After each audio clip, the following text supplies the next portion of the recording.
என்னது, கன்னியாகுமரி மாவட்டத்திலேருந்து 40 கிலோமீட்டரில் ஒரு அருவி இருக்குதா? வாங்க போய் பார்க்கலாம். ஆமாம், ஒரு அருவி இருக்குது. உள்ளே போக 10 ரூபா கட்டணும் கேட்குறாங்க. சரி, உள்ளே போய் பார்க்கலாம் வாங்க. பா, வெளியே ஒருத்தனையும் காணாமேன்னு பார்த்தா உள்ளே கும்பலாக இருக்குதே. ஐயோ, இந்த கும்பலில் நான் எங்கப்பா போய் குளிக்கிறது? நானும் கொஞ்ச நேரம் நின்று பார்த்தேன்.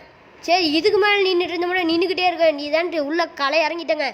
போயிட்டு நின்ன 1 மணி நேரமாக ஒரே இடத்துலையும் நின்னேன். கையில அப்படியே ஈரம் பா. அதுக்கப்புறம் வெளியே வந்தா பூங்காவுக்கு போய் கொஞ்ச நேரம் விளையாண்டேங்க. அவ்வளோ ஜாலியாக இருந்துச்சு. சரி, விளையாண்டுக்கிட்டே இருக்கிறேன். வீட்டிலேருந்து எல்லாம் கத்துறாங்க, டே போது வாடா போகலாம். எனக்கு இங்கேருந்து இந்த இடத்த விட்டு பிரிய மனசே இல்லை. சரி, பிரிய வேண்டிய கண்டிஷனு, பிரிஞ்சு தான் ஆகணும்னு நின்றுட்டு இருந்தேன். அதுக்கப்புறம் இன்னும் கொஞ்ச நேரம் விளையாடலான்னு தாத்தா சொன்னார்.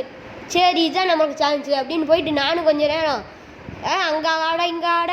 இந்த சைடு பார்த்தா ஊஞ்சல், அந்த சைடு பார்த்தா தூரி. இதில் என்ன பண்ணுறது? நானும் அங்கே இங்கேன்னு குதிச்சுட்டு இருந்தேன். அதுக்கப்புறம் ஒரு இடத்துல போயிட்டு ஆட்டமாக ஆடினேன். கண்டிப்பாக நம்ம வீடியோவுக்கு லைக்கும் ஒரு சப்ஸ்கிரைபும் பண்ணிக்கோங்க.